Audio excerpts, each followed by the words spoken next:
Yo, what's going on? Yeah, everybody do me a favor. Once you start coming in, type 5 to let me know that you can hear me okay and you can see me just fine. So I'm gonna try to keep this video limited to about 15 minutes. And this won't be a complete video on fasting, but I'm going to start doing these in parts. With the recent postings, I've been getting more and more questions about how to start fasting. And I want to make sure that I leave you all with some information, some practical tips, things that you need to ensure, and also things to watch out for, or should I say people to watch out for. So go ahead and start listing your questions that you have about how to get started with fasting. I'm going to go ahead and jump into the conversation. Please make sure you share this video, like it, share it, spread it to your family, your friends, your church members, whoever. Let's go ahead and get the word out because fasting is everything. Fasting is everything, and I'll kind of explain right now what I mean. So as far as who I am, which is been a pretty common question this week, my name is Edward Williams. I'm the founder and creator of Health Body Necessary. I'm a Gullah Geechee boy from Beaufort, South Carolina. By profession, I'm a certified physician assistant. I'm also a nutritionist, a personal trainer, weight loss specialist, all those other things. But as far as my experience with fasting is something I've been doing, and this is going to sound weird, but I'll explain. I mean, I remember fasting about as far back as when I was 14. Definitely in ninth grade. And the way that worked was because, I had to walk down a long dirt road to get to school. And sometimes I would get on the bus from my grandmother's house. But either way, our bus drivers were not the best at getting us to school on time, which is fine, but more than likely, Daisy was not about to get us to school before the bell. And in order to eat breakfast at school, you had to get to school by the time breakfast was over. And, mom and dad wasn't going to wake up that early to start making breakfast because they knew we had breakfast at school. They had to get ready for work. So there was a lot of things going on. And so 9 times out of 10, I didn't eat breakfast. And if I did get to school in time, the last thing on my mind was breakfast. Like, that was the last thing on my mind. The number one thing on my mind was girls. I was all about chasing females. I was all about walking the pretty females to class. Like, that was my thing.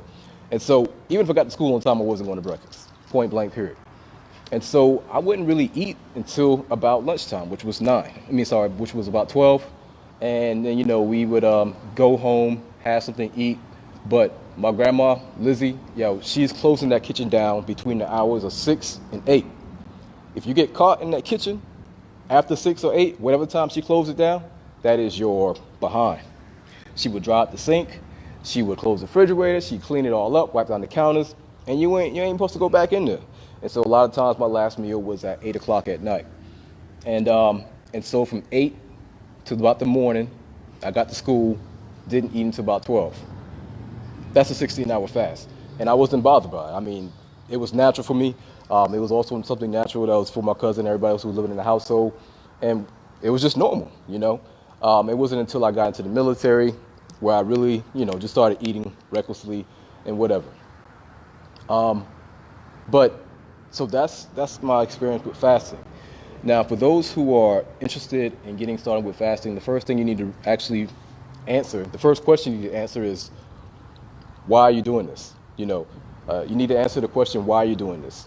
Are you doing it just so you can lose weight? If that's the answer, then I would recommend that you dig a little bit deeper. I'm not a fan of telling people what their goals should be, but I want people to be able to connect with a deeper reason, a deeper passion. And I'm not saying that weight loss is superficial. I'm not saying that at all because it does come with more health benefits. But I just would like for you to dig for something deeper if possible. If that's all you can come up with, then fine, go with it, because along this fasting journey, you are going to find something deeper. If your goal is, you just want to fit into your dress before summer, all right, cool. Your goal is your goal. Don't allow anybody to, tweak your goal for you, because you need to have a direct connect to it, not me. But if your goal is to improve your health, I would say ask yourself why. Are you improving your health because, you want to live longer? Or you improve your health because you have kids and you understand the pain that comes along with leaving this earth early and not having parents? Why? Like, you need to dig deeper, because you need to have a direct connection to your goals. Next, I need for you to understand that this is not a fad. It's not a fad. It's not a diet. It's not something that you're going to be doing for a little bit, or at least that's not the way I recommend it. This is just a lifestyle, and you'll see just how simple this lifestyle can be. It's not that easy in the beginning for some people, but you will see how just easy it is to turn this into a lifestyle. Next, do you have any health issues?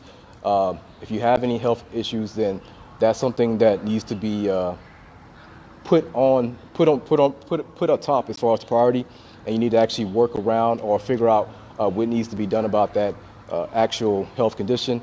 I deal with a lot of patients. I deal with plenty of patients who initially start off diabetic, so they're on medications, and so I have to closely monitor them as far as the medications that they're on. But is it possible to reverse diabetes? Absolutely, 1,000%. Type 2 diabetes, that's what I'm talking about, type 2 diabetes. Is it possible to reverse hypertension? Yeah, it's possible, because both of these things are not even diseases. High cholesterol, all these things, they're not diseases, they are just adaptations. We need to ask what are they adaptations to? 9 times out of 10, they're adaptations to the foods that we're eating. So by fasting from those foods, we actually stop the adaptations that's taking place. But we're gonna get into that. So when I first consult with my patients, as far as getting them started with fasting, I need to know what their lifestyle is, because whatever goal we're going to take, whatever strategies we're going to have, it needs to be realistic to you. Like, that strategy needs to fit your lifestyle, not her lifestyle, not his lifestyle, not what somebody else you heard did. It needs to fit your lifestyle. So if you work at night and you sleep at day, during the day, you got to make it adjust to you.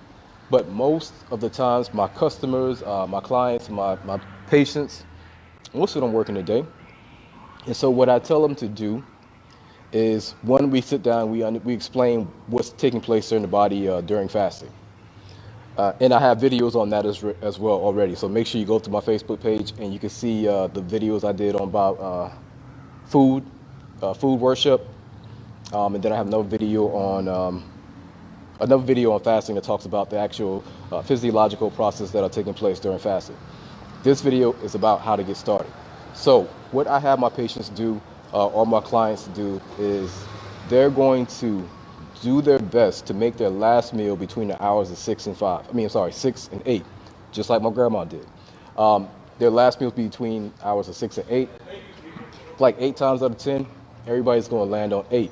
Now, if you can have your last meal earlier, the better, because you are now giving your body a head start. You're now giving your digestive system a head start to actually start the detox process, because when you're sleeping is when a lot of the real work is actually taking place as far as the actual breakdown and rebuilding phase.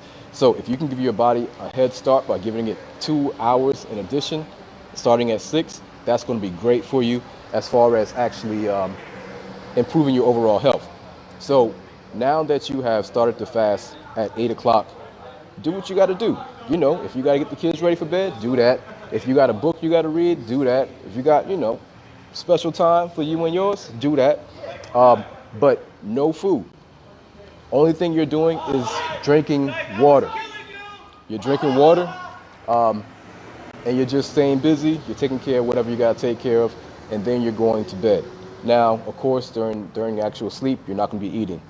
Don't wake up and start eating or anything like that, because you're going to stop the whole entire fasting process. Now, when you wake up, one, I need people to actually, don't be afraid of actually having a journal. A nutrition journal is important. You don't even have to call it a nutrition journal. You can just call it a self-journal, or whatever you want to label it. Because I need for everybody to ask themselves, when you wake up in the morning, do you truly feel hungry? Do you truly feel hungry? Because the recommendations is to eat breakfast in the morning, because they say it's the most important part of the meal of the day. You can't show me any literature, any scientific research, or any kind of data that actually proves that. What you can show me is a paper trail that will lead you back to the actual Kellogg's, Nabisco, all those folks who stand to gain monetary benefits from actually giving that information. But outside of that, you can't find anything. And the reason is because physiologically, your body's going to secrete several hormones during the hours. Hold on real quick, y'all. During the hours of 3 and 5, those hormones are going to pretty much get you ready to go by the time 6 o'clock comes around. And so along with giving you more energy, it's going to have a slight decrease on your appetite, your hunger. And so by the time you actually wake up, most people will not actually feel hungry. Now, I need you to ask yourself, if you don't feel hungry, why are you making yourself eat? If you don't feel hungry and you're making yourself eat, what is being done with that food? Like I told you, it's a basic economics of the body, supply and demand. If I'm not demanding it and you're supplying it, what do I do with that? In economics, we call it a surplus. You don't want a surplus in your body, not like that. Not unless you're about to go into hibernation and you're going to go for months without food. Our surplus is our actual fat storage. Underneath that, we have the actual glycogen storage. So we need to ask ourselves these questions. When you wake up in the morning, 7 o'clock, whatever time it is, do I feel hungry?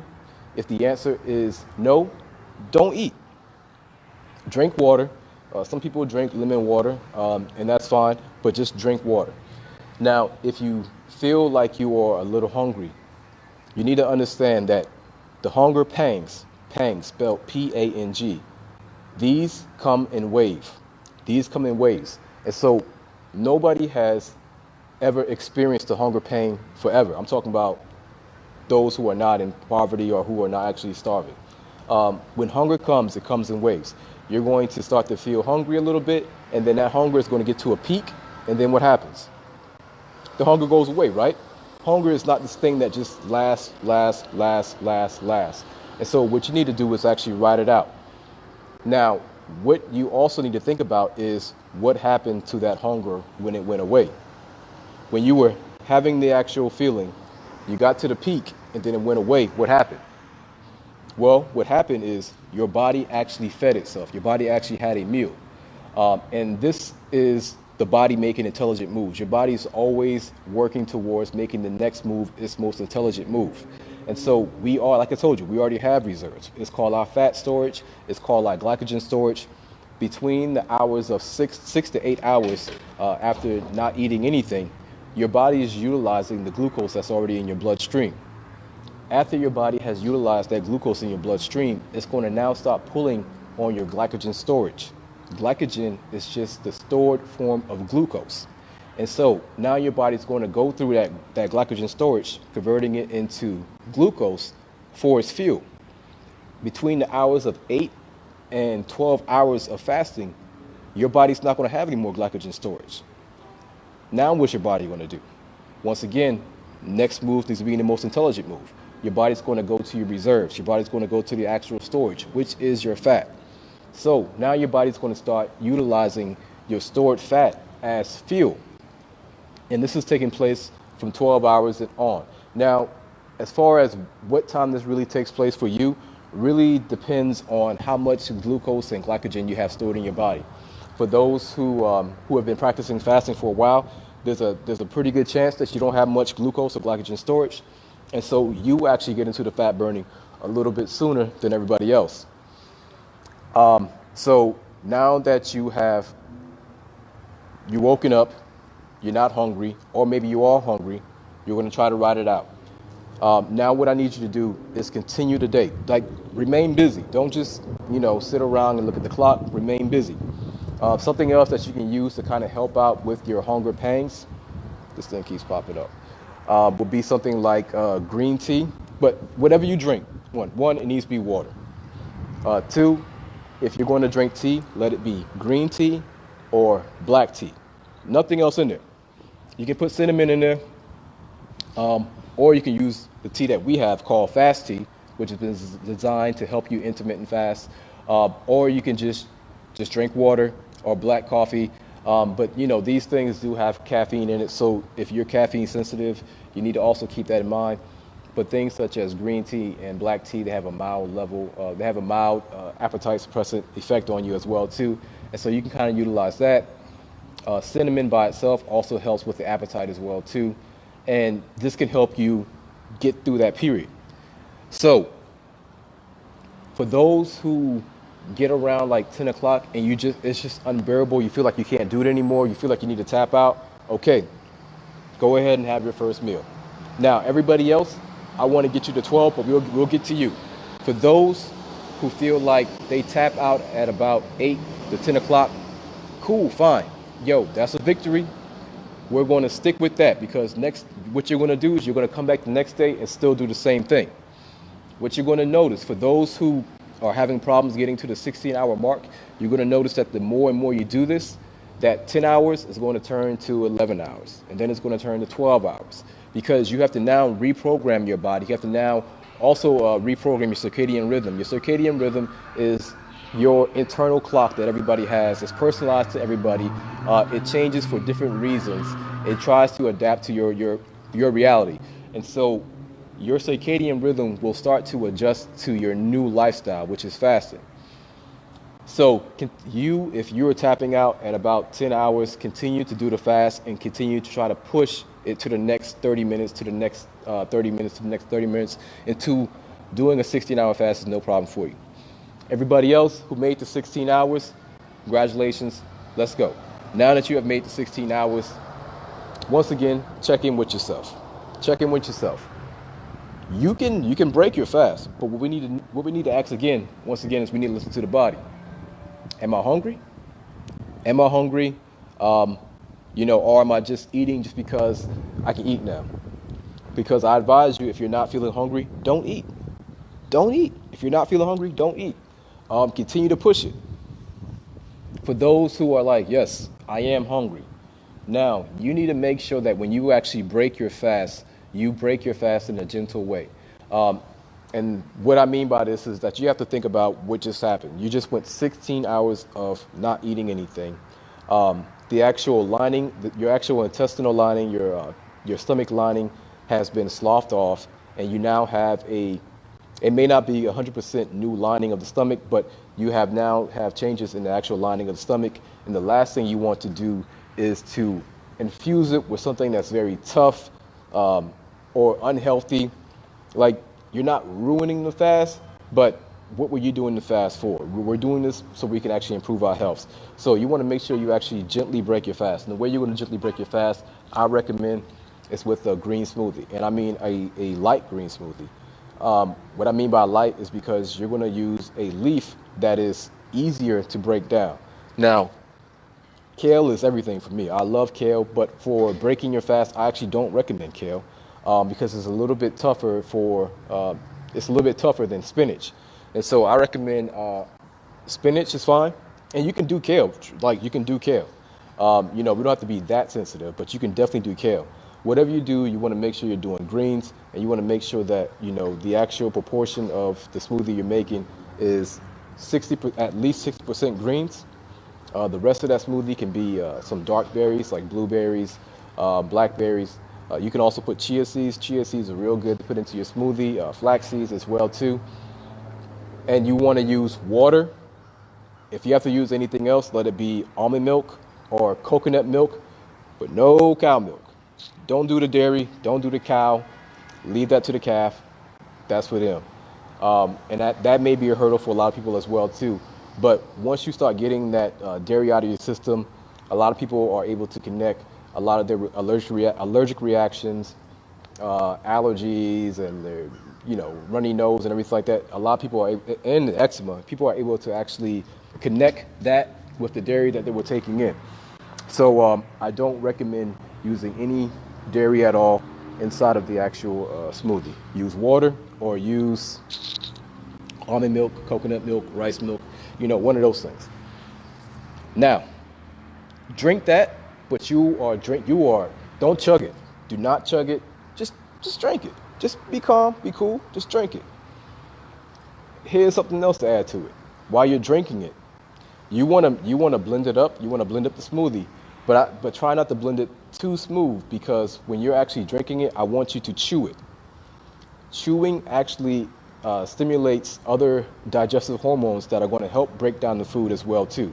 So I want you to also chew your smoothie. I know it kind of seems a little weird because it's all liquefied, but I want you to still practice chewing the actual smoothie. Or if you want to help yourself out, don't blend the smoothie so thoroughly. Like, actually let it be a little chunky. Now, some people don't like that, but if you want to actually help yourself, remind yourself to actually chew, make it a little chunky. So chew your smoothie and take your time. Take your time. Chill. Like, don't rush. Just take your time. So now that you have done that, that was your first meal. That was your breakfast. Oh, and another thing about this whole breakfast thing. They have convinced us that breakfast is something that only takes place in the morning. Let's look at the word breakfast. You got break, and you got fast. Let's break that word apart. All breakfast is breaking your fast. Breakfast is a meal that comes right after you're fasting. And so, what's going on, cuz? What's up, auntie? Oh, look who's in the house. What's going on? And so fasting is, breakfast is something that can take place at any time during the day, because that first meal of the day is your break fast, your breakfast. So don't let them spook you out to make you think you got to eat breakfast 7 o'clock in the morning. You got to eat breakfast 8 o'clock in the morning.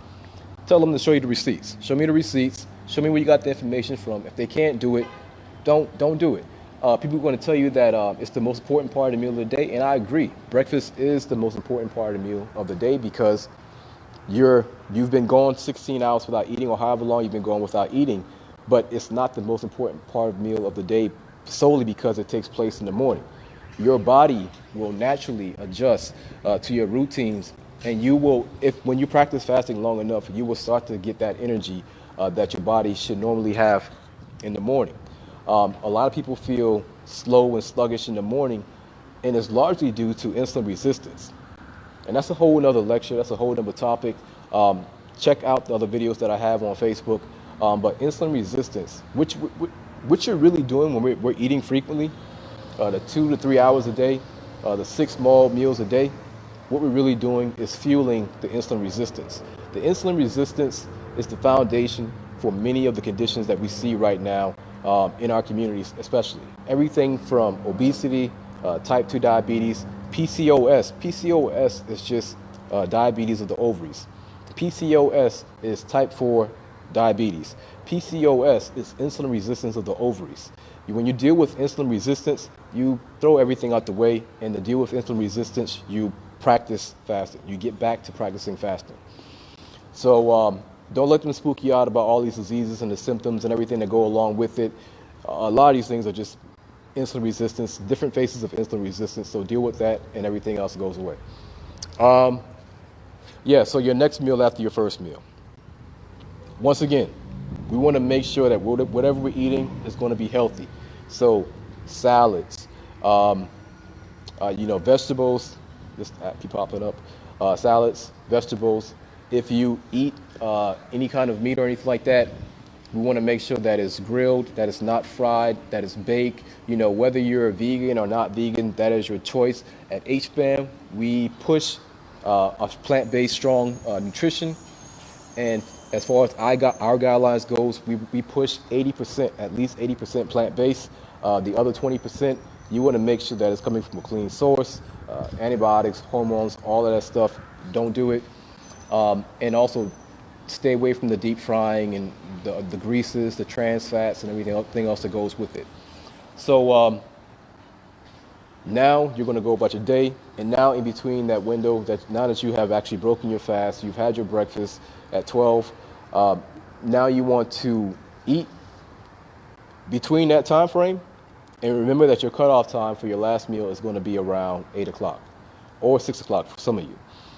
So if you actually sleep in the daytime, then you're just going to flip that and reverse it. Now, what this is going to do is this is going to put you in a insulin recessive state. Insulin resistance only comes about because we are secreting the hormone insulin so frequently that our cells have become resistant to it. You can see parallels as far as comparison when for someone who is an alcoholic and they have a high tolerance to alcohol and they now have to actually increase it. The same thing with drugs. If you have a tolerance to a certain amount of drugs, that whatever level of drug you were using before now has to be increased.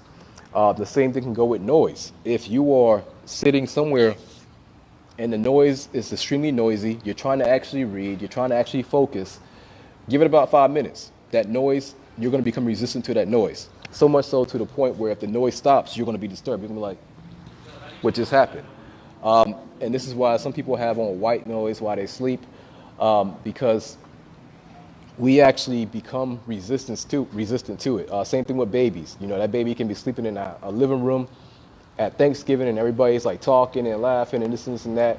And if it gets quiet, the baby's like, yo, what just happened? So this is all due to resistance. In the case of your cells are at full capacity with the actual glucose. They no longer need any more glucose.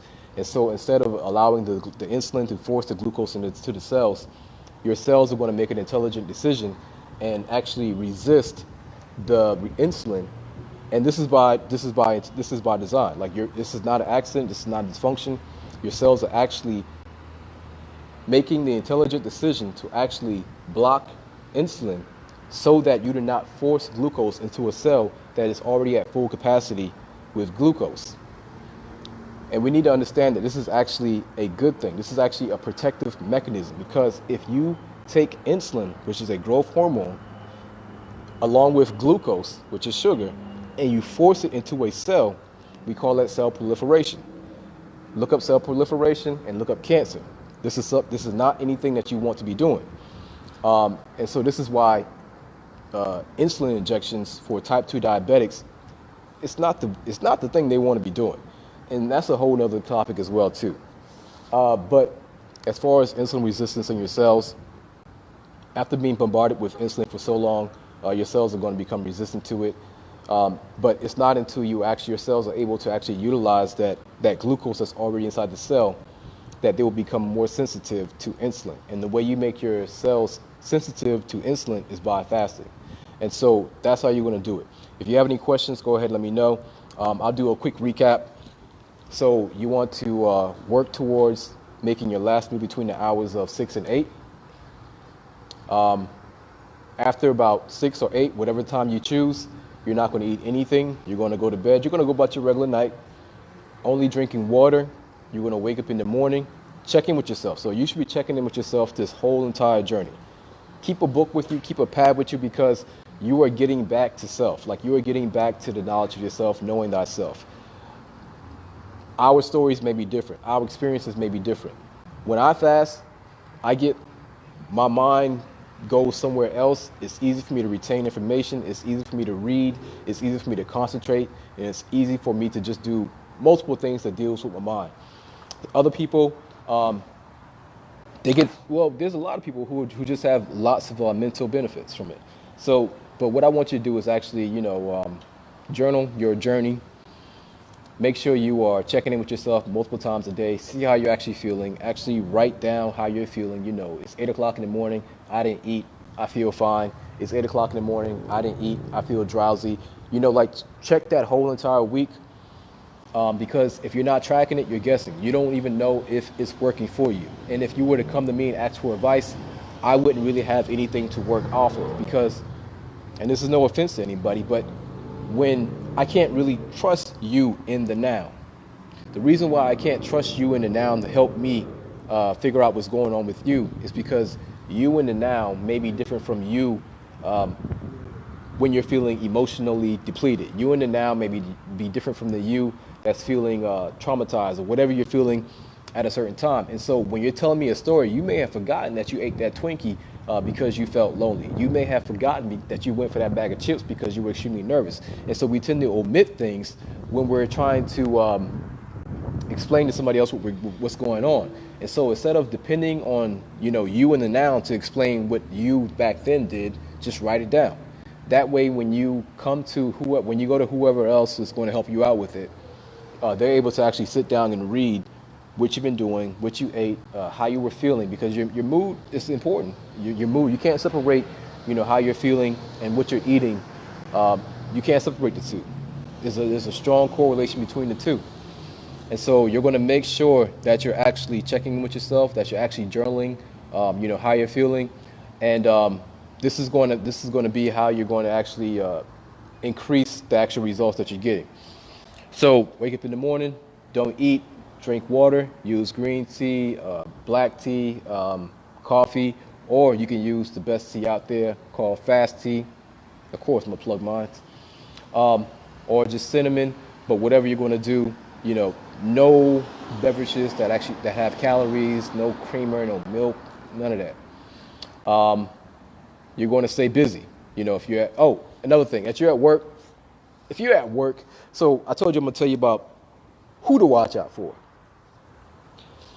So fasting has a negative stigma right now in our society. It's been like that. And so if you tell people you're fasting, 9 times out of 10, they won't understand, right? And that's cool. That's cool. They've been fully indoctrinated that we have to eat all throughout the day. So you can't really expect them to understand. And if you tell them, they most likely will ridicule you. There's a very small amount of people that's going to be on board and that's going to understand. So what I recommend in the beginning is to not really say anything. Just do you. Just go on your journey and just do you. People offer you food, just say no, thank you. I'm good for right now. I'm good for right now.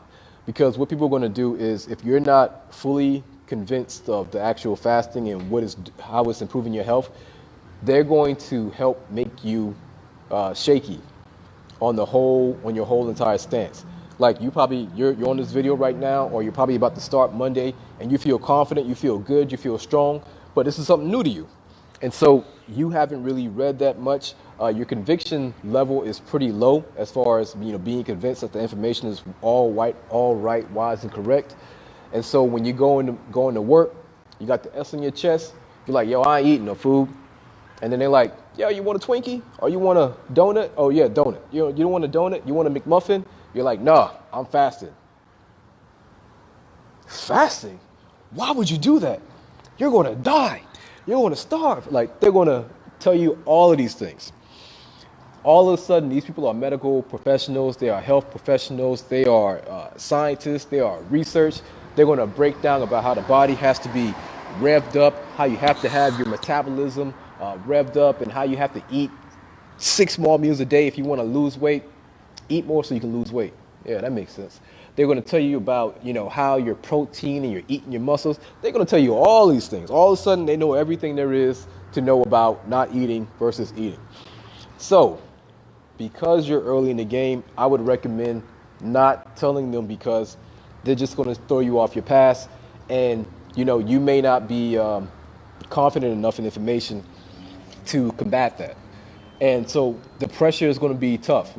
I don't know what it is. I don't know what it is. I mean, outside of eating initially being more of a community thing, and a gathering thing, but when you start saying you're not eating, man, people seem to get offended.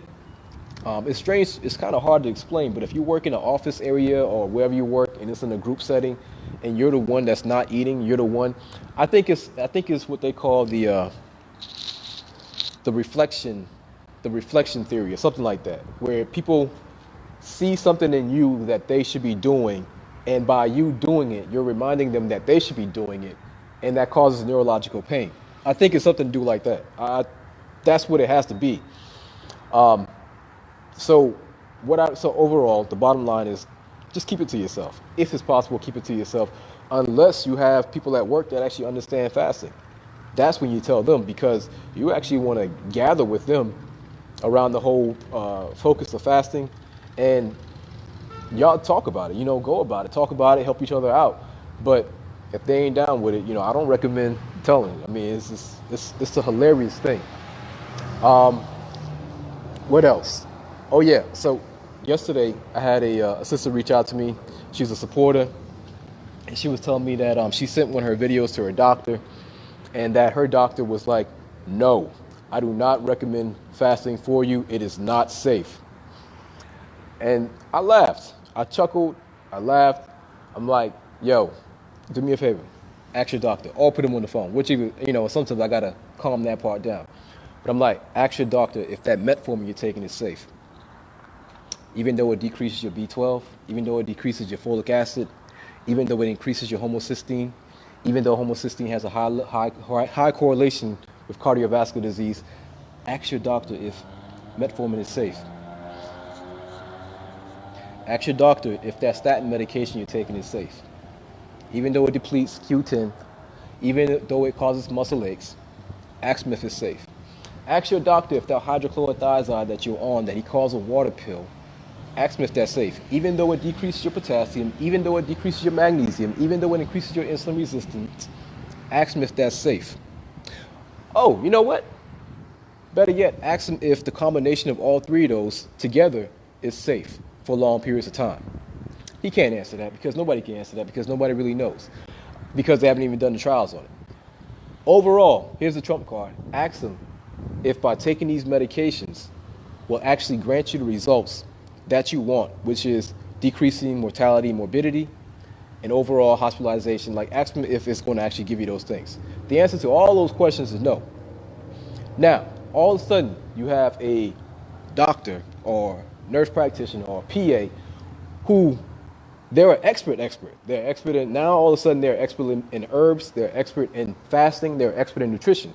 Now, last week when they prescribed you the medication, they didn't say anything about they didn't say anything about nutrition. They didn't say anything about herbs or any alternative recommendations. You come in the next week, you let them know that you're starting fasting, and they're like, oh, that's dangerous. You can't do that. Don't eat. No, you need to eat. That's dangerous for you. Now you're an expert. Listen, most of these folks, and this is not even towards the healthcare providers. I try to make sure I let people know that I make a distinction between healthcare providers and the actual healthcare system. Healthcare providers, straight up, we're just not educated as far as the actual nutrition portion goes, the fitness portion goes, the herbs, as far as all those things goes. That's not a part of our curriculum. It's starting to become a part of our curriculum, but I'm uncomfortable with that as well too. And so many of them will not even, unless they have gone outside of the conventional wisdom and actually got this information themselves, they couldn't tell you anything. They couldn't tell you how to do a sit-up. They couldn't tell you what to eat. They couldn't tell you anything about fasting. All they can spit to you is protocol. They can spit to you protocol forwards and backwards because that's what we are educated on. That's what we are fed as far as what to give to the patients. And so when a practitioner, they may have the best intentions ever for you. And most likely they probably do.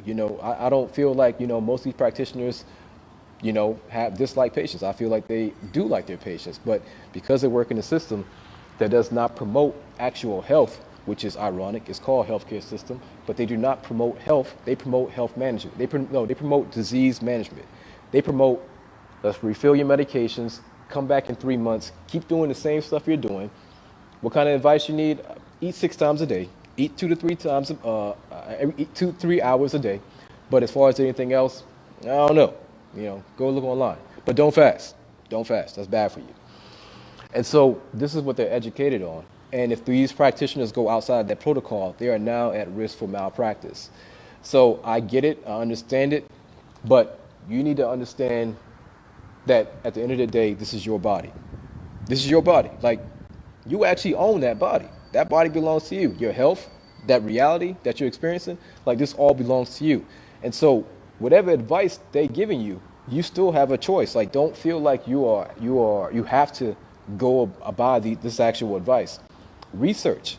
It is your responsibility at the end of the day. Like, whatever is going on with you, it is your responsibility at the end of the day. And so if that doctor tells you to eat 6 more meals a day every 2 to 3 hours, along with taking this insulin, and you're noticing that you're just gaining weight, all your signs and symptoms are only getting worse, the actual disease progress is actually progressing. If something happens to you, he can still just stand back and throw his hands and be like, yo, I followed protocol. I did what I learned to do. And you know what the judge is going to say? The lawyer's going to say? He's right. He followed the protocol. Like, you're free and clear. No harm, no foul, you're good to go. Because he followed protocol. Protocol is largely made up by the actual healthcare insurances and the actual pharmaceutical companies. Their objective is to secure the bag. Their objective is not to see you healthy. You got to think about it. You're a customer. We all are, unless we actually get out the healthcare system. Their overall objective is to secure the bag. I know it sounds harsh, I know it sounds cruel, but it's the reality. Self-care should be the theme of the day. We should be our primary care providers. We should not, I don't recommend outsourcing our health to those who have traditionally shown us that they don't like you like that. They don't like you like that. I don't recommend outsourcing our health to those that have shown you time after time after time that they will push a drug to the actual market, even though it has been shown to actually cause heart attacks and strokes and all these other things. But if they got enough money, they're going to push it through, and the market is going to love it. If you don't believe me, look up Avandia. Avandia is like the actual perfect case study for what you can do when you got money. So went off on a tangent. What was I saying? Yeah, so at the end of the day, this is your body. You got to make the best choice for you. We have to get back to actually understanding ourselves, researching. Don't let them spook you out. Fasting is something that's very natural to us. It was always a part of our ancient African traditions. Fasting was the go-to as far as dealing with anybody who has any sickness. They even made people fast who they thought were possessed. Now, what I will tell you is that when you get started fasting, and you start doing a 24-hour fast, which is something completely different, you're going to start to notice that you are a little bit more emotional than usually. And this comes about because you may have unresolved emotional issues that you have not dealt with. And so just like in fasting, when you're not eating, your body's releasing like I said, your body's releasing using fat stored. Now, a lot of times when you're eating foods, and you're taking in chemicals that the body does not recognize, or any kind of substance that the body doesn't recognize, the body's going to try to excrete it, if it's possible. But for those things where your body cannot excrete and it does not recognize, it's going to get stored in your fat cells.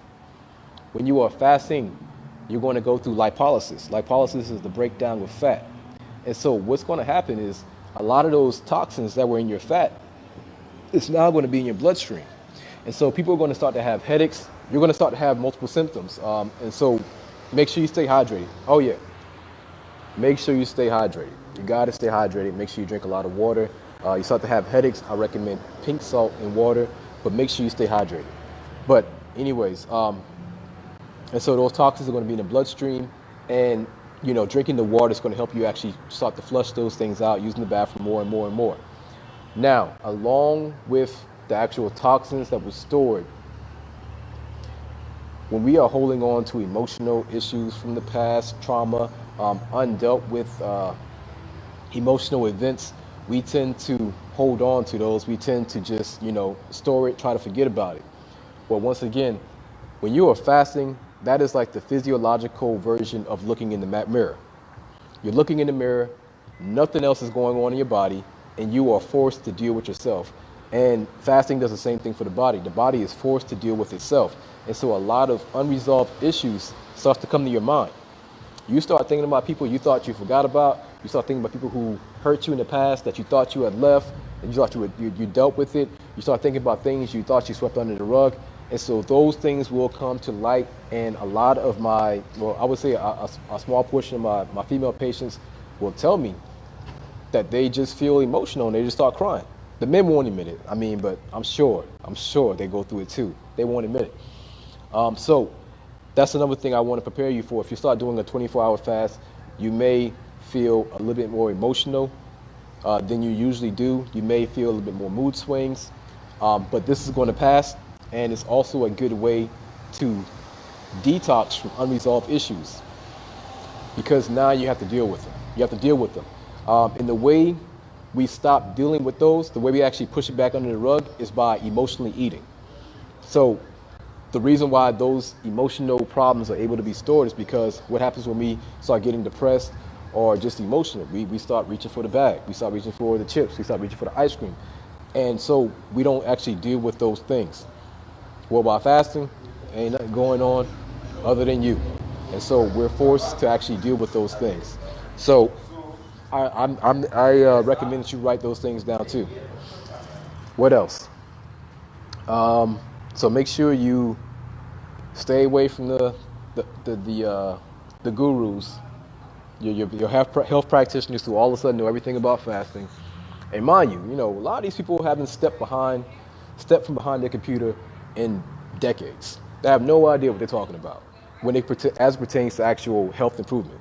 Like I said, they know protocols, but a lot of these, it's unfortunate, but a lot of these so-called health practitioners, they don't really know health improvement. They know protocols. A lot of them probably never even ran a day in their life, probably never even did a sit-up or a push-up a day in their life, know nothing about making a basic smoothie. And that's a shame for the patients because, you're supposed to be providing me with health. You're a healthcare provider. They can provide you with a prescription, And so, like I said, I've done this. I've been doing this for a long time. I even did it in the most strenuous conditions for myself in my life, which was walking on to a Division I football team, University of South Florida. You know how the heat is down here in Florida, especially during football time. And that year, I was just fasting. I was fasting. That was when I was at my top physical shape, ability, speed, strength, all those things. So all these people talking about you're going to die, you're going to pass out, they most likely have never even done anything close to it. So just watch who you're getting information from, ask them to show you the receipts. And, challenge those people. So that's it. I'm done. I believe I'm done. Let me see what questions we have. If you have any questions, go ahead and post it. If I don't get to your questions right now, post it in this post anyway. And share the video, like the video. Let's see what's going on. Good. You want to live a better life. Yes, blood pressure medication. Yep. What's going on, Auntie? Cuz, what's going on? All right. Oh, I experienced this with my fast that just ended. Good. All right, y'all. So I'm done. I think I covered in a decent amount as far as fasting and how to get started. Just make sure you stay busy. Can you safely fast as a diabetic? So what I'll say about that, and what I'll say about that is because legally I cannot give you any medical advice. So anything I'm saying is not medical advice. All I can tell you about is my case studies and what I've done with my patients historically. So if I have a patient who's diabetic, absolutely, that's the first thing I'm doing. That's the first conversation. Because trying to talk to them about food, a lot of them are going to be like, I already tried that, I already heard that. And plus, it's so hard, man. It's like going into a grocery store now, it's like going into a trap house. Like, you don't know nothing is what it seems. Even the health foods, like none of this stuff is what it seems. And so once again, I'm a fan of pulling yourself out of a discussion, pulling yourself out of a stage discussion. And that's what fasting does. We don't have to, the calories, the carbs, and all that stuff like that. Yeah, it's important. It plays a role. But before we get to that, let's go ahead and pull you out of this whole entire conversation about any of that stuff, and let's talk about fasting. You're eating too much. You're eating too frequently. The reason why your blood sugar is so high is because your cells are full with blood sugar. Let's go ahead and utilize the blood sugar that you have right now to actually get it down. And so that's what fasting does. Like I told you, your body's going to utilize the actual glucose that's already in the cell, the actual glycogen that's already in the cell. It's going to utilize then it's going to start utilizing the actual glucose that's in your bloodstream. So when you prick your finger or you urinate and you see the glucose reading, that's the glucose that's in your blood right then and there. Why are they telling you to eat every 2 to 3 hours, and 6 small meals a day when your blood sugar is already elevated? When you eat, all it's going to do is make it elevated again. That's called management. That's called keeping it not too high, not too low, right there in that sick zone where we can see you back in 3 months. I know it may bother some of you, but I got to tell you like it is. And so before you start to eat more, understand that there's a surplus of glucose already. If you already have a surplus, because you can tell by pricking your finger and you see that glucose is elevated, before bringing in more surplus, utilize what you already have. The way you utilize what you already have is by 2 ways. Actually exercising, moving, going for a walk. And you don't have to go into a gym and start throwing around weights. I mean, I do recommend weights, but to get started, you don't have to do that. Do power walking. Power walking, for a lot of y'all, will change your life. Power walking with grab you some cans, they might weigh like a pound or something like that, and get to walking. You're going to do it in intervals. You're going to do 15-second bursts of going all out walking. Yeah, you're going to look crazy. Yeah, you're going to look like a chicken in a rush, but it's good for you. And then you're going to follow that by 15 seconds of just walking at a steady pace. You can mix it to intervals however you want to do it, but you just need to get moving more. Whether that be you doing jumping jacks, whether that be you doing air squats or push-ups, but that's going to actually force your cells to utilize the glucose that's already in the cells. The other way to actually utilize that glucose that's in your bloodstream is by fasting. And that's two ways. So use it, bring it down with fasting. So with my patients who are diabetic, that's our first conversation. You ain't getting out of there without me talking to you about fasting. Now, the patients that come in there, they're probably most likely going to be on metformin. You got doctors now who are prescribing metformin just because you're pre-diabetic, and they're telling you, I'm going to give it to you prophylactically. They're going to give you the medication prophylactically, but they're not going to give you any nutrition advice. And if they do try to give you some nutrition advice, it's going to be horrible. They're going to tell you to eat 6 times a day so that you can balance your blood sugar. Y'all know we actually have an organ that helps balance our blood sugar, right? It's called the liver. That's the liver's job. We have a liver, you are not a liver. So don't think you have to manually balance your blood sugar a little bit high, a little bit low. Like, no, that's not living. You're not living, and it's not realistic. And these things are medical fairy tales. The whole idea that you have to rev up your metabolism, you have to balance your blood sugar. These are not real things. Like, these people are taking a little bit of the truth and making everything else just flat out lies. Your liver will go through a process called gluconeogenesis anytime you start to get a little low on glucose. It's called gluconeogenesis. This is the responsibility of your liver. Allow your liver to do what the liver does. You don't do it.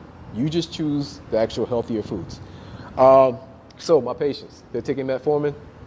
What I'm going to do is they're going to do the advice that I just gave you all in this video. They're going to do the exact same thing. Most of my patients are used to taking their metformin in the morning with their meal. Well, guess what? You're not taking a meal. So there's no need for the metformin.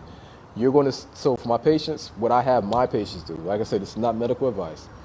They're going to take their metformin with their first meal of the day, but their first meal of the day is not the same as it was last week. Last week, they were taking it in the morning. Well, now we're not eating in the morning. You're eating at like 12 or 1 o'clock, and you have fasted for about 16, 17 hours. Now the purpose, like I did a video, please go back and watch the video I did on how to actually, how metformin works. I tell you about how metformin works. Metformin works mostly in 3 ways.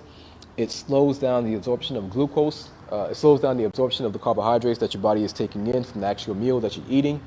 It slows down gluconeogenesis, which is the actual breakdown of glucose into the actual bloodstream from your liver, and then it helps increase your insulin sensitivity to your cells. So there's no need to take metformin in the morning if you're fasting. You're still going to play by the same rules. This is what I tell my patients. This is not what I'm telling you, the individuals here. My patients still take their metformin with their first meal of the day. The only thing we've done is skip the quote-unquote morning meal. We skipped it or we pushed it back. And so their meal is at 12, and that's when they're eating and taking their metformin. That's what they're doing. Everybody knows you do not want to take metformin on an empty stomach. Everybody knows that. Everybody knows that. That's like the last thing you want to do with metformin. So don't do that. That's what I tell my patients. I'm not telling individuals, I'm telling the patients. Make sure you take it with your meal, but your meal is now going to be at 12 or 1 o'clock. And so what's going to happen is I always check up with them. We're following up with each other on a weekly basis. And then what's going to start happening is when they're taking that blood sugar, they're going to see that it's dipping. I have patients who are going from 300, well actually higher, but I'll do the last one I just saw.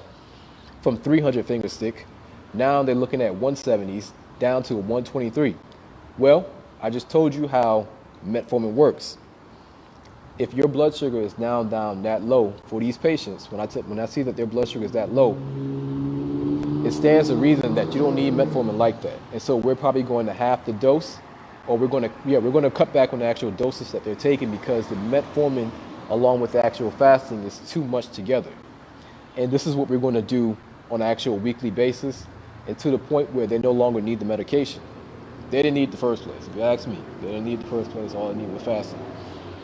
And so understand that when you're dealing with the actual fasting, as far as what it's helping you with, it's helping you with your health overall. It's not just the weight loss. It's not just the type 2 diabetes. We're talking about PCOS. I told y'all, PCOS is type 4 diabetes. It is insulin resistance of the ovaries. It is diabetes of the ovaries. So deal with insulin resistance, and the way you do that is by fasting. All right, so let's see what other questions we have. You missed all the info? Yeah, so I'm gonna save this video, Nydia. I'm gonna save all this video so you can go back and watch it at any time. All I ask is that you share it. How long should fast as a first-time faster? All right, yeah, Tamika. So make sure to go back and watch the video. But like I said, you're gonna work towards making your last meal at 6 to 8. You're gonna fast all the way into the morning. When you wake up in the morning, you're going to check in with yourself. You're going to have an actual self-journal or a food journal. Your question needs to be, am I truly hungry? If you're not truly hungry, you keep on fasting. My goal is to try to get you to fasting 16 hours a day, every single day, at least. I do it every single day. Fasting is my gospel. It's what I live. I just finished working out. I'm fasting right now. Haven't had anything to eat since last night. What time is it now? 2. All right.